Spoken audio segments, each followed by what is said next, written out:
Құрғақ жөтел кенеттен пайда болып, бірден басылатын жағдай емес. Бұл ағзамыздың дабылы. Жедел тыныс жолдарының шырышты қабаттары зақымданған кезде пайда болады. Ал қақырықтың тым тұтқыр болуынан жөтел құрғақ болады. Нәтижесінде біз қақырық шығара алмай қиналамыз. Өздеріңіз білетіндей, өкпе қақырықтан тазармай жөтел басылмайды. Ендеше құрғақ жөтелдің неден пайда болғанын, оны жеңілдету және жою үшін қандай әрекеттер жасау керектігін білуіміз керек. Ассалаумағалейкум, қымбатты көрермен, сіздермен бірге Шипагер арнасы. Пайдалы ақпаратты көрмес бұрын арнаға тіркеліп лайк басып кетіңіз. Видеоны достарыңыз бен туыстарыңызға таратуды ұмытпаңыз. Құрғақ жөтелді емдеу үшін алдымен оның себебін анықтау керек. Жөтелдің құрғақ болуына тыныс алу жүйесінің аурулары. Бұл бронхтардың, трахеяның және көмекейдің қабынуы,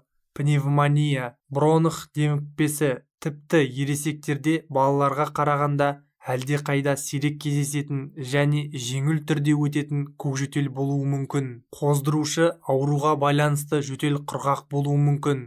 Мысалы, ларингит кезінде жөтел қарлығып шықса, бронхитте жөтел ысқырық сияқты болады. Дәрілік препараттарға жағымсыз реакция. Қан қысымын төмендететін дәрілер кейбір адамдарда құрғақ жөтелдің пайда болуына ықпал етеді. Егер сіз ішіп жүрген дәрілерден кейін жөтеле бастасаңыз, дәрігеріңізге ескертіп, басқа гипертонияға арналған препарат таңдаңыз. Ұзақ уақыт темекі шегу. Темекі түтінінің құрамына кіретін заттар бронхтардың тітіркенуін тудырады. Сондықтан да темекі шегетіндердің бәрінде құрғақ жөтел болады. Газ немесе шаңды ортада жұмыс істейтіндердің де жағдайы осындай болады. Оларда жазылмайтын құрғақ жөтел болады.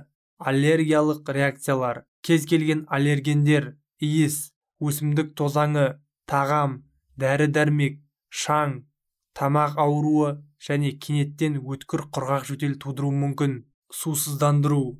Дене температурасының жоғарылауы және ішетін су, шай немесе басқа сусындардың жетіспеушілігінен дымқыл жөтел тез құрғақ жөтелге айналуы мүмкін. Қақырық денеде сұйықтың жетіспеушілігінен асқына береді. Стресстік жағдай.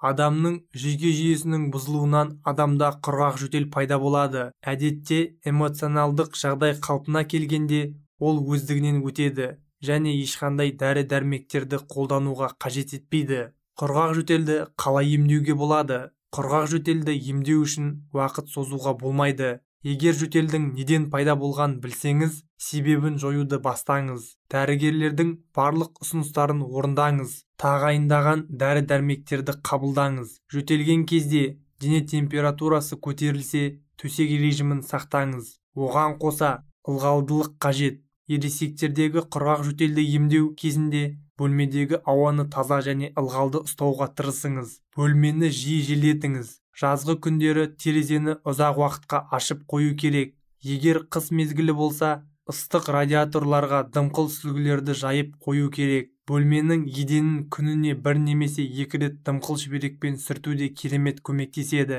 Құрғақ ауадан құтылу арқылы сіз тыныс алу жолдарының шырышты қабығының кебу мүмкіндігін азайта аласыз және нәтижесінде оның ылғалдылығын жеткіліксіздігінен туындаған жөтелді жеңілдете аласыз. Көп су ішу. Сіз мүмкіндігінше көп су ішуіңіз керек. Ол мейлі жай ғана су немесе жеміс-жидек шайы, қара шай. Үйде құрғақ жөтелді лимон және бал қосылған жылы сумен, егер балға аллергияңыз болмаса, немесе түнде зімбір қосылған сусынның көмегімен емдеуге де болады. Сұйықтың температурасы дене температурасының деңгейінде болу керек. Суды көп ішу құрғақтықтан арылуға немесе сұйықтықтың жетіспеушілігінен бронхта туындаған қақырықтың қоюлануын болдырмауға көмектеседі. Дәрі. Құрғақ жөтелге қарсы көптеген дәрілерді қақырық кетіретін немесе қақырық шығаруды жеңілдететін заттар бар. Құрғақ жөтелді емдеу үшін халық емін пайдаланып көріңіз. Құрметті көрермен, біздің видеоларымызды көп адам тіркелмей көреді екен. Дәл қазір сол статистиканы бұзып, арнаға тіркеліп кетіңіз. Емдік шөптерден жасалған рецептер кітабын алу үшін төменде көрсетілген номерге хабарласыңыз. Қатты жөтелу кезінде бір стақан қайнап тұрған сүтке бір ас қасық тұзсыз сары май, бір ас қасық бал, 50 грамм коньяк, бәрін қосып ішеді. Ішіп болған соң 20 минут демалады. Емделу мерзімі 10 күн. Кейбір кездері адамдар құрғақ жөтелмен қайталап тиген тұмаудан жүдейді. Осындайда бір стақан сұлыға бір бас усарымсақты үгітіп қосады. Үстінен 2 литр сүт құйып пештің қыздыратын бөлігіне 2 сағат бұқтырады.